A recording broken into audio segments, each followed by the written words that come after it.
kid for a few weeks before it came to me. I had to choose my heart, heal and get free.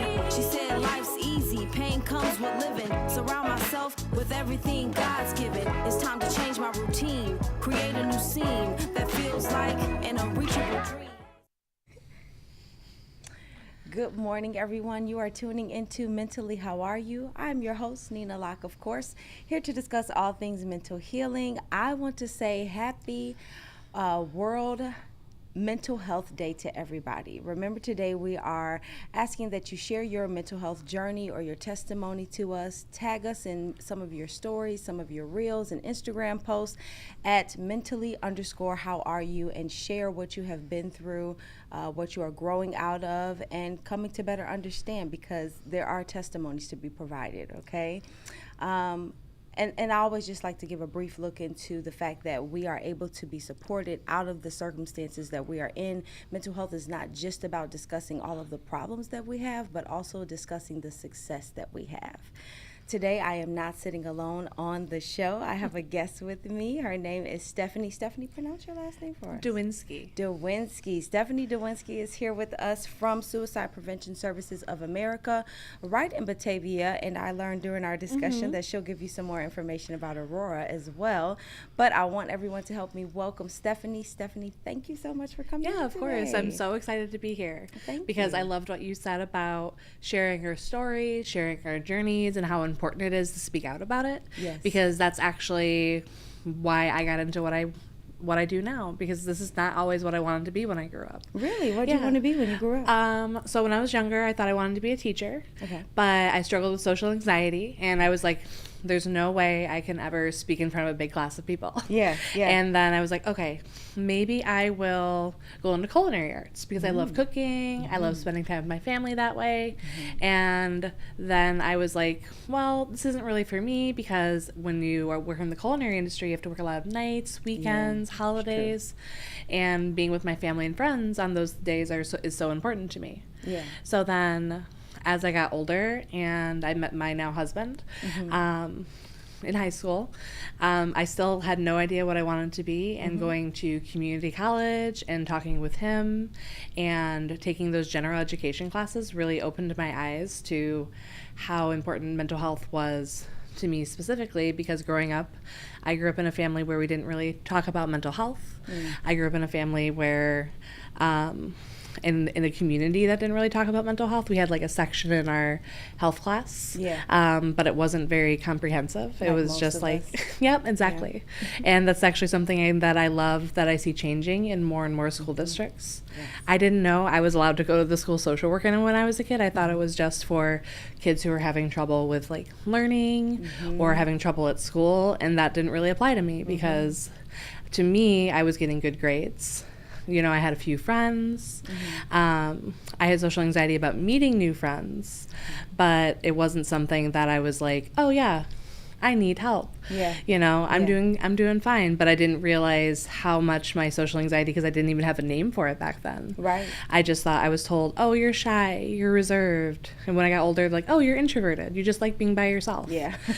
All the labels. Yeah, exactly. And then, but as I got older, I'm like, no, that's not true. I love being around people. It was just that I was really afraid of the perceived judgment. Like, I thought people were judging me. I thought people maybe wouldn't like meeting the real me, or even my hair. I have really curly hair all of high school, and even early college I straightened it, because when I was a kid, some kid called me Medusa. Oh. Because, you know, snake hair, curly. Yeah. And I was like, oh, well, I don't want to be associated with Medusa. And then, again, education, I learned more and more about Medusa's true story in the mythology. And that inspired me to be like, oh, well, she was a very strong woman, and she was misunderstood for what happened to her. So, and then I was like, oh, well, I want to embrace myself, embrace who I am. Yeah. So it was a long journey, and it's really important to talk about our journeys. It is. It definitely is. And that's an amazing story. I think what most people don't know is that whenever you are in the field of mental health, you have a mental health testimony. There is some reason why you stepped into this field, and it's normally starts off with some type of concern. It doesn't even have to be a full-on diagnosis, but just some form of a concern that didn't have a name, that didn't have a title, or that we Yeah. just didn't speak to it in a certain time period. I can identify with so many of the things that you said just because of the time that I grew up in, where you really didn't discuss mental health, and it wasn't right. But I'm thankful that we're coming off of the cusp of that cliche, that taboo, and now we're here where we can share mental health testimonies. And I thank you for sharing yours. Yes. So you didn't go into culinary. You didn't finish. You didn't go into culinary, but you No. decided to come here and be a what? I am a licensed clinical social worker. Nice. And I went into that because not only do I love talking about mental health and helping people with their journeys and their stories, but I also love advocacy. I love community education. I love reaching communities that are at high risk for mental health concerns or even specifically suicide, because there's a lot of misinformation out there about suicide loss, about mental health, about seeking help for mental health, what it means to come forward with your own or somebody else's thoughts of suicide, or when it is and is not appropriate to ask about suicide, when it is and is not appropriate to talk to young people about suicide. And that's something, because when I go into local schools and I do presentations, I ask the kids a question at the beginning of the presentation. How many of you have heard that suicide is a bad word? Like, you're not supposed to say it, almost like it's a swear word or a word you say hushed. And about, I want to say 75% of them raise their hands. And they're shocked that I would say that word out loud to them in such a, like, casual educational way, because they've heard that's a no-no word. We don't say that. Right. Well, you've already gotten into it, and I'm excited about it. Stephanie is here with the Suicide Prevention Services of America. You are the Associate Assistant Director. That's a mouthful. Yeah, Associate Executive Director. Director, right. Okay. Talk to us about who Suicide Prevention Services of America, you know, who you are, what you do, what you provide to the community. Yeah, so our organization, our roots go back over 40 years. Technically, we're 26, 27 years old as a nonprofit, but our executive director, also named Stephanie Weber, she was actually a third grade teacher in Aurora. She worked at Bardwell School. Okay. And she grew up in Aurora too. She also went to Bardwell. And she, at the time, I think she was on a hiatus from being a third grade teacher. She was staying home, I think, with her kids and her mom, who I believe also still lived in Aurora. Okay. She was struggling with her mental health, and she struggled with suicidal ideations, suicide attempts, and this was in 1979. Oh, wow. And her mom was found dead on September 5th of 1979, and she died by suicide. And from there, Stephanie wanted to go back to school to become a counselor, to help people like herself, to help people like her mom.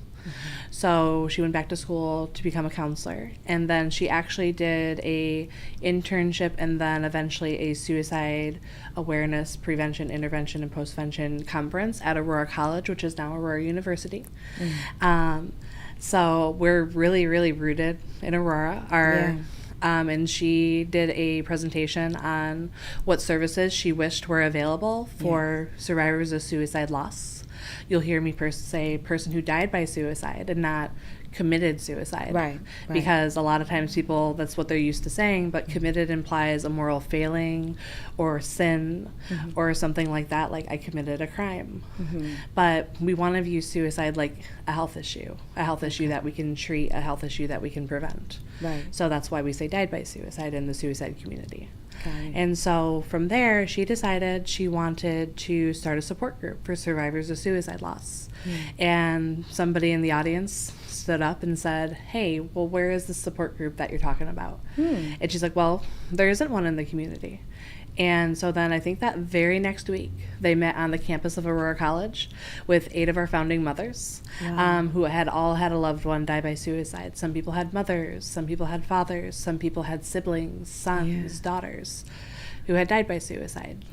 And a lot of people don't know that sometimes it's so, so important for other survivors of suicide loss to connect with each other, because it's so so different than other kinds of grief. Yes. Because there's a lot of anger, shame, guilt, self-blame, anger at the person who passed, anger at the people in their life who supported them, anger at maybe a therapist or a psychiatrist who didn't support them in the way that the family felt they should have. You know, angry at people for not coming forward with their thoughts, because a lot of times people think, well, signs of suicide should be easy to see, or signs of suicide don't exist. You know, kind of both ends of the spectrum. But sometimes it's that we don't know the signs, so we don't see them, so we miss them. Sometimes we dismiss them because we're like, oh, well, they're just in a bad mood because they have this going on. Or they're just keeping to themselves because they're a teenager. Right. They're just doing this because they find ways to dismiss it. Yeah. Or sometimes people avoid the topic because they're afraid of saying that word, suicide. Yes. There's even a documentary called The S Word, because, like I said earlier, people think that it's like a word we can't say or we have to say in hushed tones. Yeah. And it's something that is really important to say, because we want to be able to ask about it compassionately. So, fast forward, she then Stephanie wanted to continue to do more with suicide prevention, intervention, and postvention in the community. Okay. So she actually was working at AID at the time, and she actually was the founding trainer and manager of the crisis line of the Fox Valley at AID, and she wanted to keep doing more, so she started kind of working out of the trunk of her car is what she always says, with her with one of the people who helped her found the support group. And they started going into churches, communities, and doing presentations on suicide prevention, intervention, and postvention, which is grief support. Nice. And from there, they ended up being able to get funding from the King County Board and Aurora Inc. Mental Health Board to be able to buy a building that ended up being in Batavia. And from there, we were able to expand into counseling services. We were able to expand into counseling services right there during the school day for individuals who need it. Okay. So we're now in 4 school districts to be able to go do counseling and help social workers and counselors at schools who are in need of extra support around assessments to kind of help minimize the amount of times we send someone to a hospital unless they absolutely need it, because sometimes hospitals can be a traumatic experience for individuals, or riding an ambulance can be a traumatic experience for an individual. So we try to meet people where they're at and try to save hospitalization for somebody who absolutely needs it. Got it. What an impactful story. This is amazing. So she took her journey, which is a painful journey, but she took that journey and turned it into supporting others that could be going through the same thing, to shed light on it, to bring information to it. And now what you guys do is you provide services to the Aurora land areas. And you're saying you're going to schools, you're going to hospitals, local agencies. So that's how your program coordinates with the city. So we have counseling services. We do our support group. Our support group takes place at an Aurora church on the 3rd Monday of every month for survivors of suicide loss. It used to be called the Advent Christian Church. I believe it's now maybe Redeemer Church. It's then Edgelon. Okay. And then we also have one for youth. So for children 17 and under who have had a loved one or a friend die by suicide. And then we're also actually the local 988 center for Kane and other counties. Awesome. That is nice. Yeah. And that 988 number, I've been promoting it nonstop on the show since since it launched. So that's a great thing to know you guys are behind that as well. Yep. Yeah. So we pick up for that locally, and then we also we actually were on the original steering committee for the National Lifeline to help with the founding of it, because we've always had crisis hotlines, and then eventually when the Lifeline started, we joined as a part of them while picking up for our other lines. And then eventually we decided to do more with advocacy and helping schools and other local agencies build policies around if, for example, a shelter has a guest who is struggling with thoughts of suicide, what can their staff do to connect them to resources to help them in the moment, to triage them, to help figure out what kind of support that person needs in the moment. Nice. So in all of our services, we help people regardless of their financial situation. I was just about to ask, organization. Do you need insurance, or is it free to the public? Like, how does that go? So we try to meet people where they're at. So sometimes we recognize that somebody's income doesn't necessarily dictate what their true financial situation is. So we do take insurance. We do take we do sliding scale, meaning we meet someone where they're at financially. But we also have we call it a therapy scholarship. Okay. Where we help people through our grants and programs in the community to meet them where they're at financially, even if that means like the world's lowest sliding scale. Gotcha. Because we want to make sure people get help. We never, ever, ever want finances to be a barrier to getting help. We help people kind of regardless of their ability to provide payment, because we meet them where they're at now, and eventually if payment or insurance is something they are able to provide, then we meet them where we're at then.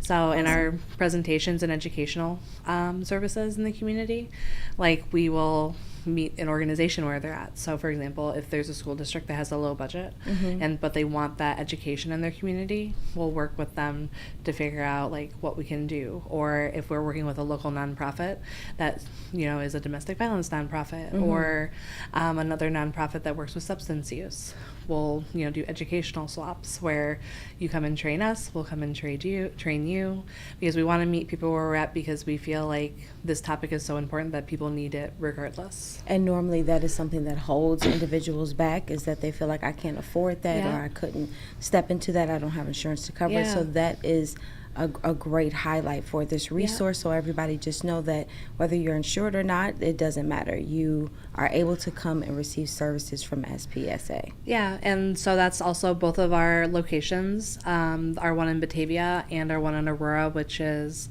the one in Batavia is on 31. It's in a big Stone Manor building. And that's at 528 South Batavia Avenue. Right. That one, it's right on the bus line.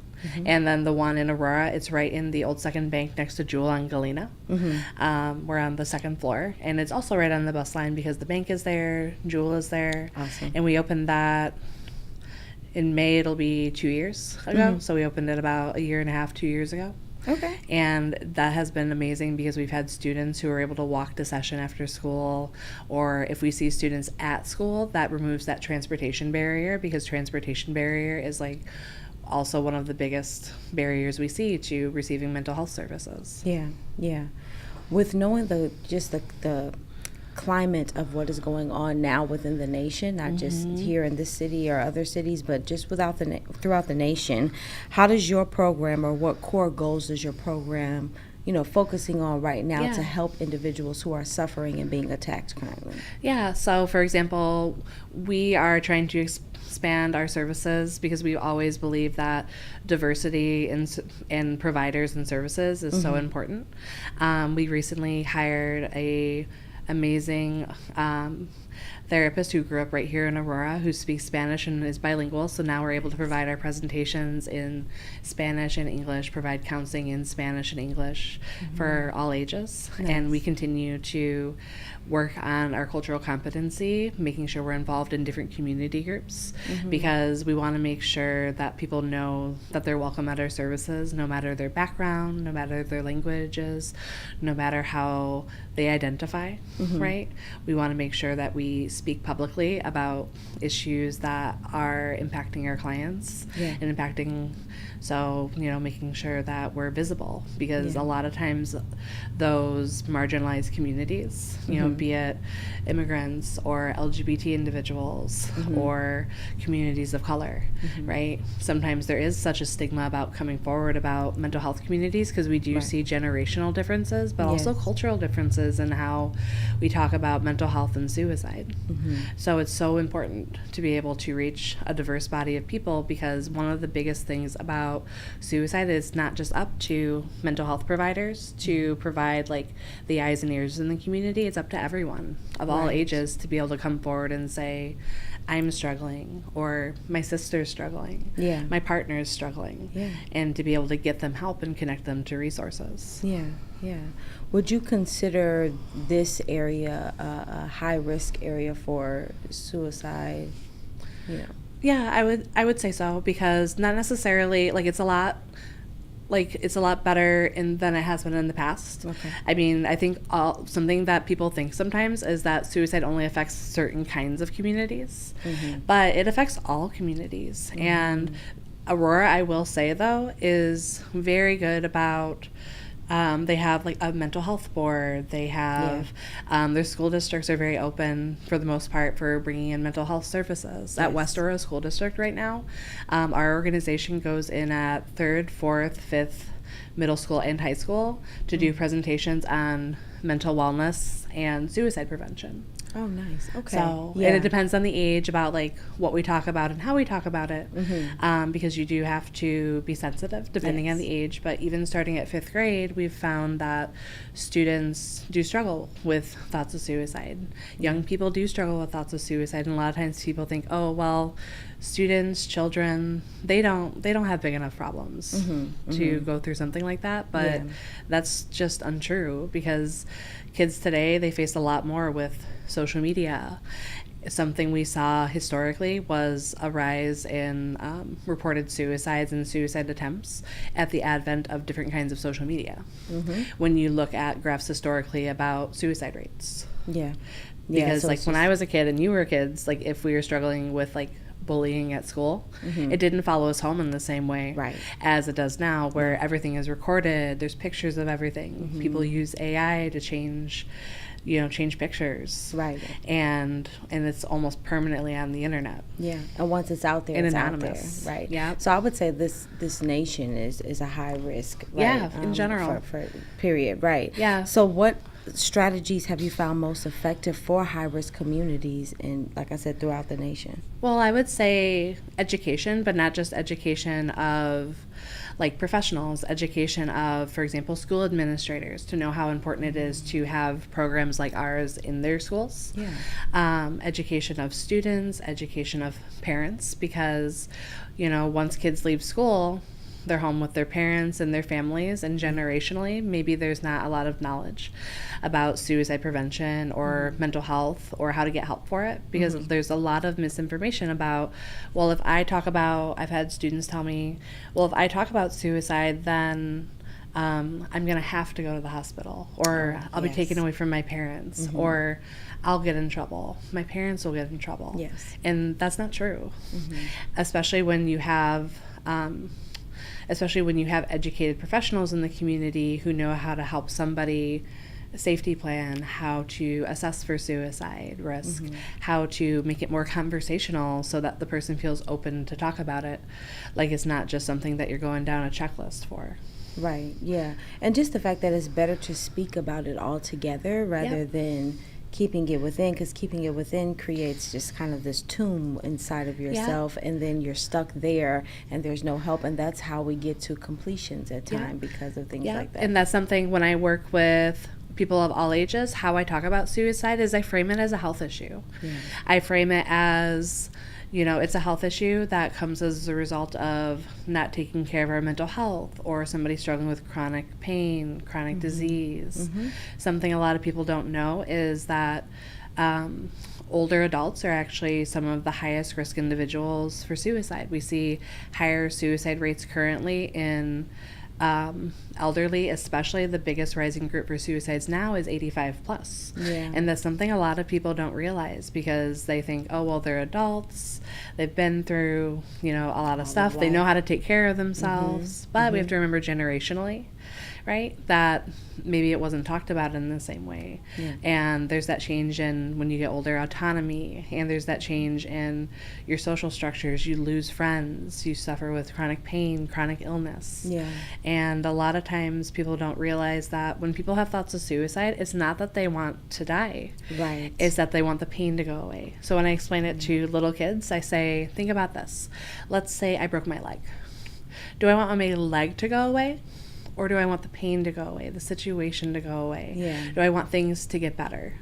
So when I was young, when I struggled, I didn't even realize that that's what it was. But in hindsight, when I was young, I remember wanting to be alone a lot sometimes. Or I remember thinking to myself, I want to fast forward through this part of my life, or I just want to sleep through the day. And while that necessarily wasn't like direct suicidal thoughts, it was kind of like a precursor to that. And eventually I did struggle with thoughts of suicide.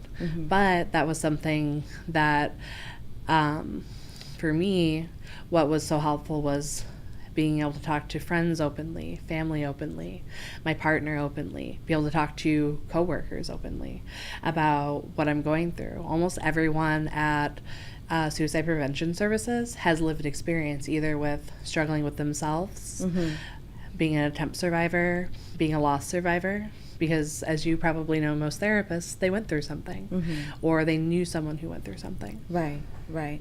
And I think that is great to always have someone connected that understands truly, but also just to see what you just said, that you had support around you that kind of helped with thoughts that you were having. Everyone doesn't have that, and that's why it's important to attach to these types of resources so you can step and speak with somebody who does actually understand and get it. And then you also can talk to somebody who doesn't, maybe, right? Like there are other therapists there who are not somebody who struggle with thoughts and things, because sometimes people look for that, where they don't want the person who completely understands. They just want a clean slate and to talk to somebody who doesn't know, right? So. Yeah, and that's kind of why it's so important to go to therapy. It's just like when I talk with kiddos, I say, well, if I broke a window, do I necessarily know how to fix it myself?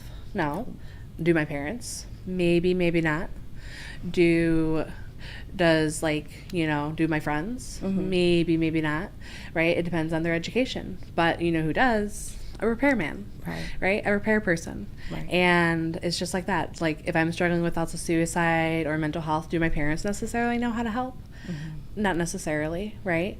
But they might be willing to call someone to get me help. Right. And so, because therapists help us build tools and skills, and they're unbiased. They don't judge because they don't have any stake in other parts of your life. And I once had a professor tell me that finding a good therapist is like finding a good pair of shoes. Sometimes you have to try some on to find the right fit, because sometimes you want someone who's from the same cultural background as you. So you want someone who has lived experience with something you've struggled with. Yes. You want someone who identifies in the same way that you do. You want someone who has a specific kind of educational background. Like my minor in college was gender, women, and sexuality studies, because the LGBT community was so important to me. And just like the idea of women and people of all genders being treated equally was so important to me. And that's something that, I'm able to talk with clients, and it's really validating for people to be truly, fully themselves in sessions. Yeah. And I think we're coming more and more to that level where people are understanding to utilize this tool, to utilize therapy in such a way. In my opinion, COVID kind of opened an intense door, right, to an intense level of understanding that you need to take advantage of these services that you may have. Have you seen an increase in individuals that come to you guys since COVID? Absolutely. I think it was kind of like at first there weren't as many, because when I went into COVID, I thought, oh, well, all these teens who I'm seeing, they're going to want virtual services. And then I found that some of them did, but a lot of them, they really liked those in-person services because it was a safe haven, maybe outside of their home, because they felt like it was more private, it was more helpful to be like somewhere else that was outside of their normal environment to process and talk about things. Exactly. But because we still see fallout from, for example, people who had social anxiety and weren't in like physical school, now struggling to return to school, or communication issues being different. Even generationally, we see different communication preferences of like some people feel it's easier to communicate via text. Some people feel like it's easier to communicate verbally. Some people feel like it's easier for them to like write a note to somebody to explain what's going on, because a lot of youth now, and a lot of even, like teens and young adults, they now communicate more like via text a lot of the time. Yeah. But we do see that because we see financial fallout, business changes, and even just like how divisive like the political environment is. And that can be really challenging because it creates this sense of isolation depending on what communities you live in. Yeah. Too, because because one of the biggest warning signs and risk factors for suicide is feeling as though you're alone, or being alone, isolating, or even we see at a societal level that idea of things like acculturation, where you feel like you have to change yourself to fit in a community, or discrimination too. So, and just like, there was a lot of misinformation about COVID, there's a lot of misinformation out there in general, and we see that increase with social media because things aren't fact-checked as thoroughly, or you have people who are on social media sharing maybe like false information about how to help with mental health or diseases. Yeah. So we do see an increase, but we also see an increase in clients coming in sometimes with misinformation or mixed information. So what is the biggest, let's say top two, because I do a segment here called Pop Psych versus Clinical Psychology, where we actually break down true definition of terms, if a term is actually a clinical term or just a popular term, right? So what are the two maybe biggest myths that people come in with or misconceptions that you see? So something I've always heard, even since I was a kid, was people who have thoughts of suicide or people who struggle with self-harm, they are doing it to get attention. They're saying it to manipulate. They don't mean it. It's just something people say when they're mad. Yeah. Right? Yeah. But something we know is that that's one of the biggest warning signs that somebody is struggling. Yes. Someone's reaching out for help. They're being direct. And it's something we want to take seriously each and every time.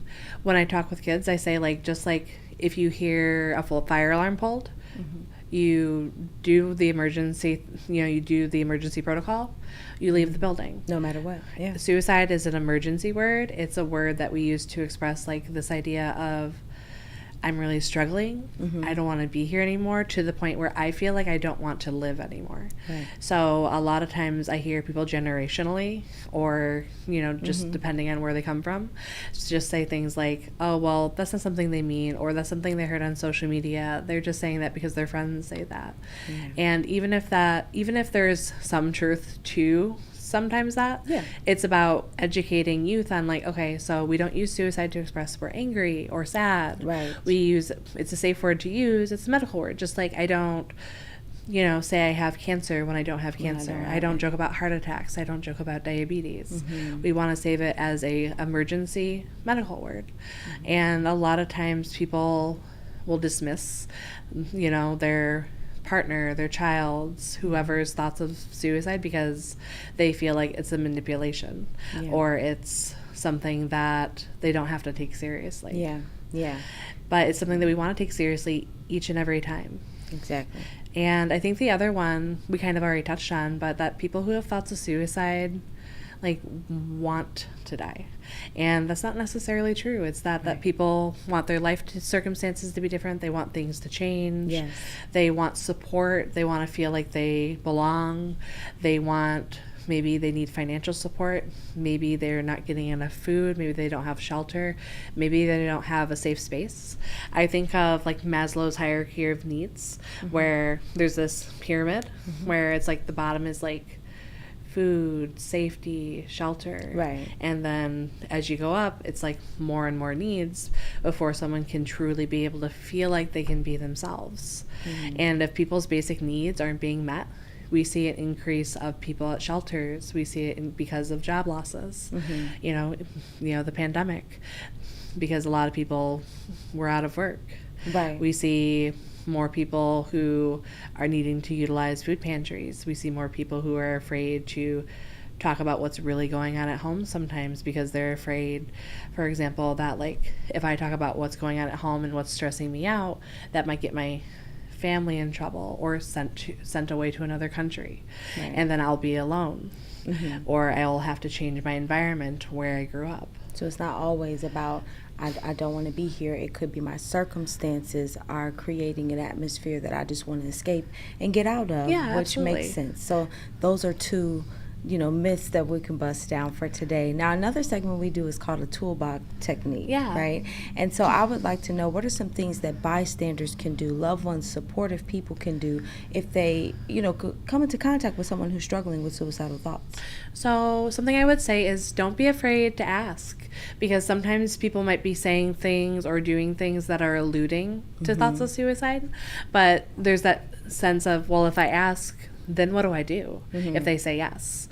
And we want to make sure we're asking in a kind and compassionate way and not a judgmental way. Like, you're not having thoughts of suicide, are you? Right? We don't want to say that. Yes. We want to say something like, hey, I noticed you've been keeping to yourself more, and seemed really tired lately. Yeah. Because I noticed those things. Yeah. And sometimes when people struggle with that, and sometimes when people are tired all the time, sometimes they have thoughts of suicide. Is that something you've been thinking about?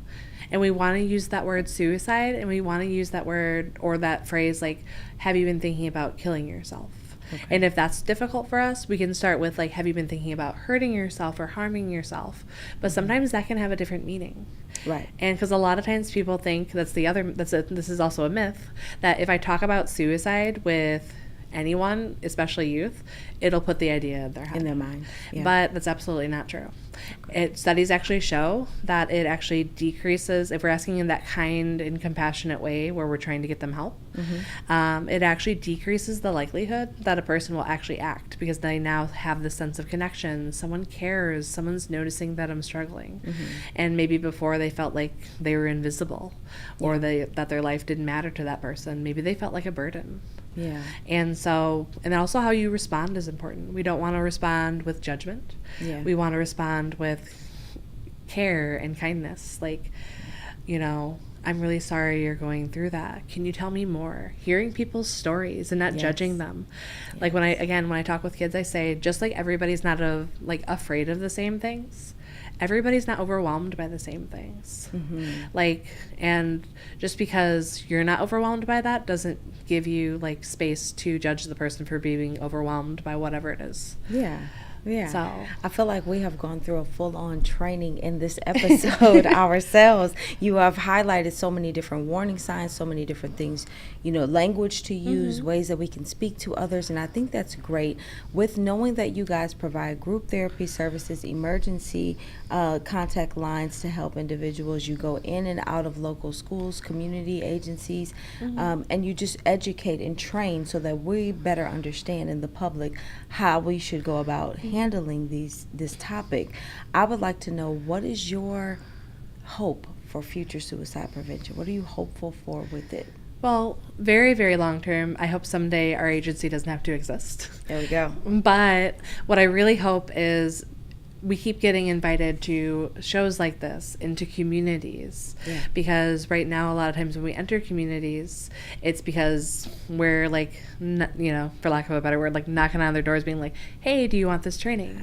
I want people to be like, every year, this month, not only during Suicide Prevention Month, but all year round, that they want training, they want services, they want services at all different skill levels, that they want information. So it would be more education in all communities. It would be education in all different languages. It would be training. It would also be counseling in different places, like counseling available in schools, counseling available in older communities, at community centers. So just having better accessibility to healthcare, but also healthcare that's not only accessible and culturally competent, but also healthcare that also is financially accessible. Yes. Because a lot of times people think that healthcare is a privilege, right? Because counseling is only for the people who have insurance or have money. Right. It's like a wealthy person's thing. But it should be available to everyone, because mental health care affects our physical health, our social health, our ability to function in school and work.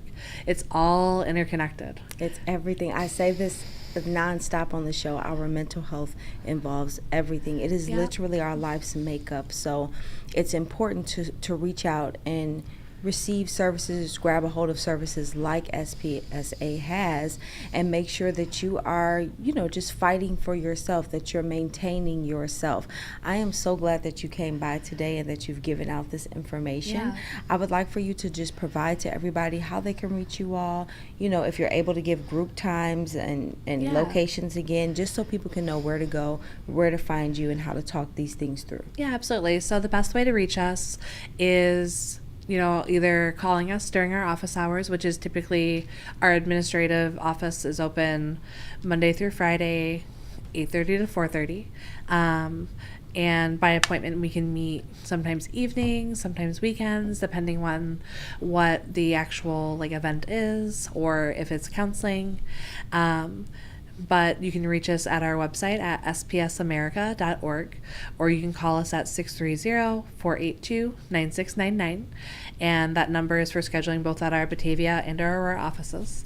And you also can reach us through our contact box on our website.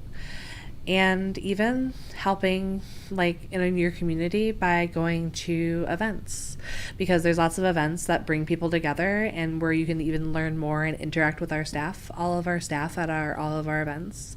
Upcoming, we have our Harvest of Hope brunch in November. It actually takes place at the Aurora Country Club. Nice. And this year, our program is called The Journey, and it's going to be people who have had a loved one who have passed by suicide, their first year out, a couple of years out, 10 years out, 20 years out, and they're there and you can ask them questions and talk with them too. Yeah.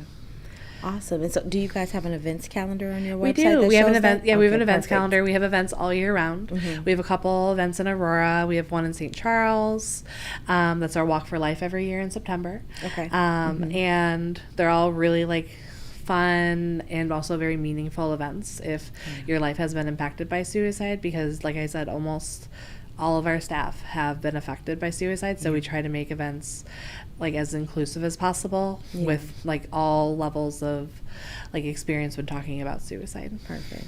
Well, Stephanie, I want to thank you for coming in Yeah. and joining us Thank today. you for having me. Of course. Is there anything else that you want to provide or anything you feel like we haven't covered? I just want to say, make sure that you're okay with calling 988. A lot of times 988 or even us, sometimes people think in order to utilize our services or to call 988, you have to be having thoughts of suicide or you have to be impacted by suicide, but you absolutely don't. We firmly believe that the best way to prevent suicide is through community education, but also helping people who are struggling with their mental health before they ever get to that point of suicide. Right. So you can utilize our services regardless of suicide, if you're not having thoughts, and you can do the same thing with 988, and it's 24/7. It doesn't have to be, it's for crisis, emotional crisis, but also for suicide. Yes. Perfect. Thank you for that information. Again, I want to let everybody know that today is World Mental Health Day, so please be sure to share your story, even if you don't want to share it online. And I've been telling everybody, you don't have to give all the details. You can just let it be known, you know what, I felt low, I felt down at one point, I ended up speaking to a therapist, and now I'm doing much better, and I'm living out the life that I plan to live.